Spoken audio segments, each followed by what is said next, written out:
했습니다. 대학교를 졸업하고 취업을 한 뒤 1년 만에 임신을 해버렸죠. 제대로 자리 잡지 않은 상태에서 임신을 했던 터라 새로 생긴 아기가 그렇게 반갑지만은 않았습니다.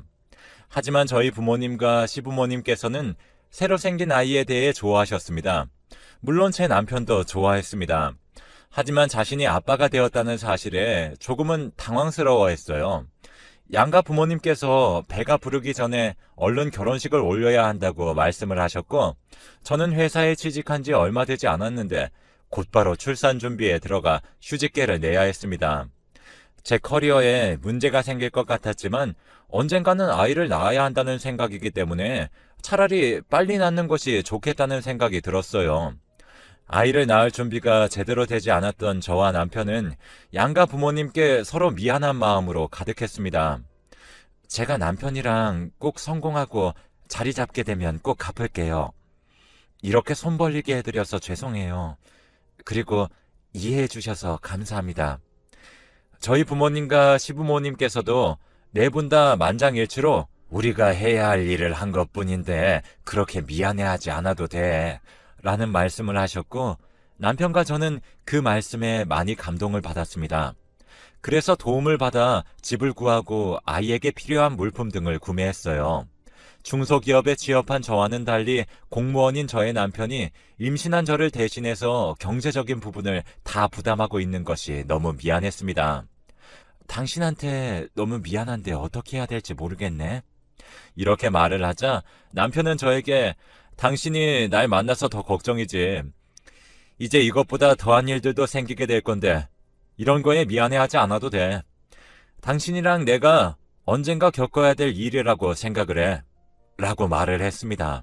저의 미안하다는 말에 힘들다는 답을 할 줄 알았지만 저의 예상과는 달리 책임있게 이야기하는 남편의 모습을 보고 결혼하길 참 잘했다라는 생각을 했습니다. 그렇게 출산 예정일이 다가왔고 10시간의 진통 끝에 예쁜 딸아이를 낳았습니다. 첫째를 낳자 시어머니께서는 저에게 혼자는 너무 심심하니까 둘째도 낳을 거지? 라는 말씀을 하셨어요.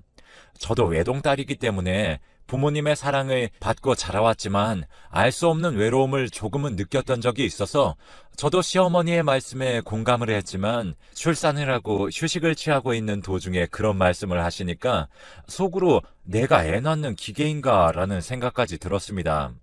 하지만 시어머니께 대충 알겠다고 말씀을 드렸고 저는 일상으로 돌아가 원래 하던 일에 복귀를 하고 일을 했습니다. 그렇게 일을 하던 중에 시어머니께서 둘째에 대해 말씀을 하시길래 남편과 제가 상의를 했는데 제 일하는 경력 좀 쌓고 돈 좀 더 모은 다음에 둘째를 가지려고 해요.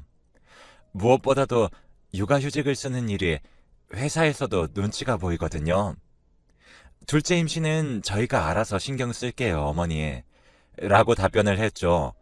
시어머니는 알아서 하겠다는 말씀에 조금 상처를 받으신 것인지 그 후에는 전과는 조금 다르게 행동을 하셨어요. 그래서 저는 시어머니께 애교란 애교를 부렸지만 저에게 돌아온 것은 차가운 행동뿐이었습니다. 남편에게 이 말을 하자 남편은 저에게 그냥 그렇게 냅두면 알아서 풀리니까 냅둬 라고 말을 했습니다. 그래서 원래 행동하던 대로 지내왔어요. 맞벌이인 저와 남편을 위해 저희 부모님께서는 딸을 케어해 주셨고 주말에는 저희가 아이를 케어했습니다. 저와 남편은 주말에 쉬는 동안에 취미 생활을 하기도 하고 평일 동안 밀려있던 집안일을 하기도 했죠. 평소와 같이 주말에 남편과 같이 쉬던 중 남편이 헬스장에 다녀온다는 이야기를 하더군요. 남편은 워낙 몸 관리하는 걸 좋아하는 사람이라서 헬스장도 제가 직접 결제를 해줬습니다. 남편은 평소에 헬스장을 갈 때 헬스복과 목욕용품을 가져가곤 하는데 그날따라 이상하게 불편해서 잘 입지도 않는 정장을 입고 나가는 것입니다. 저는 그런 남편에게 무슨 일이 있나 싶었습니다. 당신 헬스장 간다고 그런 거 아니었어? 어디가? 라고 물어보자 남편은 헬스장 갔다가 엄마가 잠깐 만나서 밥 먹자고 그러길래 알겠다고 그랬지. 나 다녀올게. 라고 대답을 하고 나갔습니다.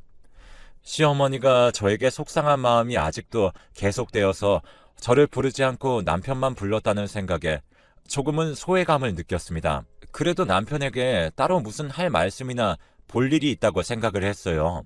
남편이 나간 지 2시간 정도 지났을 때 아이의 분유와 저녁에 먹을 거리를 사기 위해 장 보러 밖으로 나갔습니다. 마트로 걸어가던 길에 카페에 앉아있는 시어머니와 남편을 봤습니다. 그런데 둘만 있었던 것이 아니라 남편의 맞은편에 정말 여성스러운 여자 한 명도 함께 앉아 있었어요. 정말 안 좋은 생각까지 했지만 당사자에게 물어보지도 않고 저 혼자 오해를 해버리면 처음 보는 여성분에게도 실례일 거라고 생각을 했습니다. 그래서 어떤 자리인지 궁금하긴 했지만 남편이 집에 들어오면 물어봐야겠다는 생각으로 지나쳤습니다. 그렇게 아이를 데리고 장을 보고 집에 들어왔어요. 제가 집에 들어온 지 3시간 정도 지났을 무렵 남편에게 전화가 걸려왔습니다. 이제 밥을 먹을 시간인데 들어오지 않고 전화를 하길래 무슨 일인가 싶었죠. 여보, 우리 엄마가 아빠랑 좀 싸워서 속상하신가 봐. 그래서 엄마랑 술 좀 먹고 대화하다가 늦게 들어갈 것 같아. 나 기다리지 말고 얼른 자. 남편의 말에 궁금한 것이 많았지만 제가 말을 하기도 전에 남편이 급히 전화를 끊었어요. 아까 카페에서 제가 봤을 때는 분명히 어머니의 표정도 밝아 보였고 남편의 표정도 밝아 보였었거든요. 남편의 말처럼 속상해 보이진 않았습니다. 하지만 제가 보고 난 후에 시아버지랑 싸우셨을 수도 있겠다는 생각을 하며 이해하며 딸과 주말을 보냈네요. 저에게 기다리지 말고 자라는 말을 했지만 정작 저는 남편이 마주보고 있던 여자에 대한 이야기는 언제 해주는 걸까 궁금했고 남편이 오기만을 손꼽아 기다리다가 새벽에 잠이 들었습니다. 그 다음날 아침에 일찍 일어났는데도 남편은 집에 들어오지 않았어요. 점심을 먹을 때쯤에 남편이 집에 들어왔습니다. 무엇보다도 반갑게 아빠를 맞이하는 딸을 보며 남편은 아주 좋아했습니다. 그렇게 남편에게 왜 집에 안 들어왔냐고 물어봤습니다. 그러자 남편은 저에게 엄마랑 술 먹다 보니까 시간이 너무 늦어지는 바람에 엄마를 집에 데려다 줬어. 그런데 얼른 나도 집에 들어오려고 그랬는데 아버지가 시간도 늦었으니까 자고 가라고 그러시더라고. 그래서 나도 너무 많이 취해서 당신한테 말하지도 못했어. 미안해. 다음부터는 당신 혼자 냅두고 자지 않게 할 거니까 걱정하지 마. 라고 말을 했습니다. 사실 남편의 말이 진실인지는 몰랐지만 그냥 그러려니 했고 제가 원래부터 궁금해했던 질문을 했습니다. 당신 어제 카페에서 어머니랑 어떤 여자랑 같이 있는 거 장 보러 가는 길에 봤는데 그 여자분 누구야? 그러자 남편은 이렇게 말을 했습니다. 응? 그게 무슨 소리야? 나 어제 엄마랑 카페에 있지도 않았는데? 잘못 본 거 아니야? 남편의 말을 듣고 저는 정말 제가 잘못 본 것이라고 생각이 들었지만 절대 잘못 보지 않았습니다. 왜냐하면 남편을 본 게 몇 년인데 다른 사람과 헷갈릴 수 없기 때문이죠. 어쨌든 남편이 저에게 그런 식으로 이야기하길래 조금은 이상한 느낌을 받았지만 그냥 넘겼습니다. 그렇게 남편은 씻으러 들어갔습니다. 그 사이 남편의 휴대폰에 문자 알림이 울려서 보니 시어머니가 남편에게 이런 문자를 보냈습니다. 아들아, 어제 그 아이 너 마음에 들었다고 이야기하는데 걔랑 한번 카톡 해볼래? 아니면 다른 애 소개시켜줄까? 시어머니의 문자를 보고 제가 모르는 무엇인가가 있다고 확신을 했어요. 하지만 남편의 휴대폰을 본 것에 대해 이야기를 하면 화를 낼 것 같았기에 남편이 씻고 나온 후에 질문을 했습니다. 여보, 요즘 어머니가 당신한테 여자 소개시켜줘? 끝까지 제가 남편의 휴대폰으로 문자를 본 것에 대해 말을 하지 않으려고 했지만 남편은 정말 아무런 일도 없다는 듯이 아니 아까부터 왜 그래? 당신도 있고 딸도 있는데 엄마가 무슨 여자를 나한테 소개를 시켜줘? 라고 말을 했습니다. 남편의 대답을 듣고 저는 결국 다 이야기를 했습니다. 당신 씻으러 들어간 사이에 어머니가 문자가 와서 당신 씻는 중이라고 문자를 보내려고 그랬는데 어머니가 당신한테 보낸 문자 다 봤어. 그래서 내가 당신이 솔직하게라도 이야기할 줄 알았는데 끝까지 거짓말을 하네? 뭐길래 그렇게 나를 속여? 나 속이니까 기분 좋아? 라고 말을 하자 남편은 당황을 하면서 이야기했습니다. 당신한테 실망 줘서 미안해. 내가 이거에 대해서 말을 하면 당신이 슬퍼하고 신경 쓰일까봐 일부러 이야기 안 한 거야. 나도 분명히 엄마가 나한테 그냥 같이 밥만 먹자고 이야기를 했는데 옆에 어떤 여자가 있길래 많이 당황해서 대체 무슨 상황이냐니까 갑자기 소개팅 자리라고 그러시는 거야. 그래서 나는 당신도 있고 딸도 있으니까 지금 이 상황이 되게 어이가 없었지. 내가 엄마한테 이게 지금 무슨 상황이냐고 하니까 아무런 말도 하지 말고 그냥 앉아서 밥만 먹고 카페만 가서 커피를 마시라는 거야. 난 엄마 말 안 듣고 그냥 집에 가려고 그랬는데 지금 여기서 바로 집에 가버리면 우리가 자리 잡기 전에 금전적인 지원을 끊어버리신다고 갑자기 협박을 하시더라고. 더군다나 엄마의 체면을 봐서라도 가만히 앉아만 있다가 가라고 그러시길래 알겠다고 그랬지. 나는 오히려 당신이랑 딸에 대해서 금전적인 지원을 끊어버리신다고 그러길래 계속 앉아 있었어. 그리고 엄마랑 술 먹은 것도 사실이고 엄마 집 가서 잔 것도 맞아. 남편이 그제서야 저에게 솔직하게 이야기를 해줬습니다. 저는 남편의 이야기를 듣고 정말 충격적이었어요. 어머니가 저에게 대체 무슨 원한이 있으시길래 아내와 딸이 있는 아들에게 소개팅을 주선해 주신 걸까요? 저는 남편의 이야기를 듣자마자 시어머니가 계신 곳으로 찾아갔습니다. 시어머니는 댁에서 여유롭게 의자에 앉으셔서 책을 읽고 계셨죠. 시어머니께 아무런 말도 없이 찾아뵈서 매우 당황하신 것처럼 보였어요. 저는 어머니를 보자마자 이런 말씀을 드렸어요. 어머니가 저한테 무슨 원한을 갖고 계시길래 갑자기 저한테 차갑게 행동을 하시고 딸이랑 아내가 이렇게 살아있는데 유부남한테 왜 소개팅을 주선하시는지 도저히 궁금증을 참을 수가 없어서 이렇게 찾아왔어요. 저 피할 생각하지 마시고 제대로 다 말씀해 주세요. 저의 말을 듣고 시어머니께서는 저에게 이런 대답을 하셨습니다. 남편이 공무원인 거에 비해 너는 언제 잘릴지도 모르는 회사에서 쥐꼬리만한 월급을 받아오잖니. 내가 아들을 어떻게 키웠는데 너 같은 애한테 내 아들을 준 것이 너무 아까운데도 그냥 참았어. 그런데 네가 언제부터인가 나한테 하는 말이 되게 신경에 거슬리고 기분 나쁘게 이야기를 하더라고. 둘째를 낳으라고도 이야기를 했는데 내가 알아서 하겠다고 그러지 않나? 너네 친부모님과는 다르게 용돈을 적게 주질 않나? 내가 참을 수가 있어야지. 그래서 이제는 며느리 복 좀 제대로 보려고 네 남편 선 보는 거 주선했어. 불만 있니? 그럼 너도 공무원하고 둘째를 아들로 낳으면 내가 예뻐해 줄게.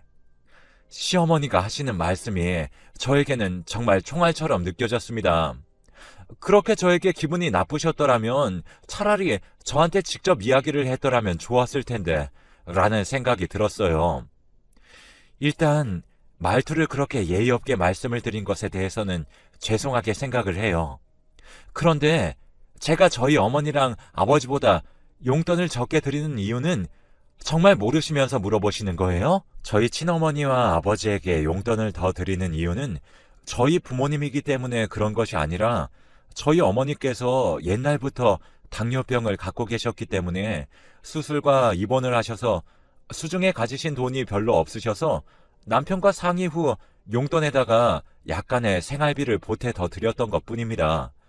그런데 그에 반해 시부모님께서는 계속 돈을 버시고 몸도 건강하셨기에 덜 들었던 것 뿐이에요. 그런데 만약에 그걸로 기분이 상하셨더라면 저에게 뭐라고 말씀이라도 하셨던 게 맞는 것 아닌가 싶었습니다. 그렇게 집으로 향했고 남편에게 가서 이야기했습니다. 당신도 어머니가 그런 자리를 만들었으면 그렇게 거짓말을 하는 게 아니라 솔직하게 이야기하는 게 맞아. 그리고 당신 어머니는 어떻게 그렇게 이기적이셔? 우리 엄마가 아픈 것에 대해서 아빠가 병간호하시는 거 다 아시면서 용돈을 적게 주신 것에 대해서도 뭐라고 그러시네. 나 이제 앞으로 당신 어머니 못 보니까 당신도 보지 마. 저는 남편에게 폭탄 선언을 했고 남편은 저에게 알겠어. 나도 엄마 안 볼게. 무슨 일이 있어도 그런 자리가 있었으면 박차고 나왔어야 됐는데 내가 생각이 너무 짧았어. 앞으로는 당신의 기분을 신경 쓰는 건 둘째치고 항상 솔직하게 말하는 남편이 될게 라고 말을 했습니다. 그래서 저는 남편을 또 믿을 수밖에 없었어요. 그렇게 아이가 성인이 되었고 남편과 저 또한 나이를 먹었습니다. 그동안에 시어머니께서는 말씀 한마디 없었고 저 또한 아무런 말을 하지 않았습니다. 남편과는 가끔 가다가 연락을 하는 것 같았지만 가족과의 사이는 끊어낼 수 없으니 이해를 했습니다. 그런데 남편에게 또 실망을 하는 일이 생기고 말았어요. 이사를 가기 위해 모아둔 통장과 카드의 잔액을 조회하던 중 남편의 통장에 돈이 텅텅 비어있는 것을 보게 되었거든요. 저는 남편에게 도대체 여기 있던 돈이 어딨냐고 물어보자 대답하기를 되게 머뭇거리더라고요. 옛날처럼 거짓말할 생각하지 말고 제대로 이야기해. 저번에는 그냥 눈 감아 넘어갔지만 두 번째에는 그냥 못 넘어가? 이렇게 이야기하자마자 남편은 저에게 솔직하게 이야기했습니다. 아니, 그게 사실은 엄마가 작년에 주식으로 돈을 많이 받으셨다고 나한테 그러시는 거야. 그래서 그냥 그렇구나 하고 말았지. 그랬더니 엄마가 갑자기 너도 내가 돈 몇 배 불려줄 테니까 5천만 원 정도만 주면 나중에 5천만 원보다 더 많이 갚겠다고 이야기를 하시길래 알겠다고 했는데 통장에 3천만 원 뿐이길래 일단 그거라도 드렸어. 남편 입으로 분명히 엄마와의 인연을 끊겠다고 이야기를 했지만 가족 사이는 떼고 싶어도 뗄 수 없는 사이라는 거 압니다. 그래도 이렇게 돈과 관련된 문제라면 아내인 저와 같이 상의는 했어야 되는 거 아닌가 싶더라고요. 그 돈 무슨 돈인지 알면서 그래? 당신 딸 대학교 등록금이랑 결혼 자금으로 쓰려고 조금씩 모아온 통장인데 어떻게 그거를 어머니한테 드려? 어머니가 작년에 가져가셨는데 아직 연락 없으신 거 보면 그냥 그 3천만 원은 끝난 거야. 아니면 당신이 받아올래? 그런 문제는 나랑 상의를 했어야지. 솔직하게 이야기를 하지. 진짜 왜 그랬어? 저는 지금까지 참아왔던 서러움이 터졌습니다. 그대로 바로 시어머니께 전화를 했어요. 몇십 년 만에 전화를 해서 그런 것인지 조금은 어색했습니다. 남편한테 받으신 3천만 원 돌려주세요. 라고 말씀드리자 어머니께서는 정말 당당하게 네 남편이 나한테 그냥 준 건데 그걸 내가 왜 줘야 되는데? 그리고 엄마가 아들한테 그 정도도 못 받아? 내가 너 남편 돈을 강제로 뺏은 것도 아니고 나도 옛날에 아들 키우느라 제대로 하지 못한 거 이제 좀 해보겠다는데 왜 그렇게 막아? 그리고 시어머니한테 전화를 했으면 잘 지내셨나요? 라고 안부 인사를 먼저 하는 거야. 난 내 할 말 다 했으니까 끊는다. 저는 어머니의 놀랄 만큼의 당당한 태도를 보고 말문이 막혔습니다. 그에 반해 남편은 어쩔 줄 몰라 했어요. 그러면서 남편은 저에게 이렇게 말을 했습니다. 내가 능력 없고 너무 멍청한 것 같아 미안해. 그래도 내가 공무원이니까 또 돈 벌면 되잖아. 저는 공무원이라는 이야기를 계속하는 남편을 보고 이혼을 하자고 했어요. 딸도 이제 성인이 되었으니 상관이 없다고 생각을 했거든요. 결국 저는 고민 끝에 다음 달에 이혼을 합니다. 여러분들께 저의 일을 바탕으로 꼭 드리고 싶은 말씀이 있는데요. 유리가 깨져서 다시 조각을 붙인다고 해도 전처럼 강하지 않습니다.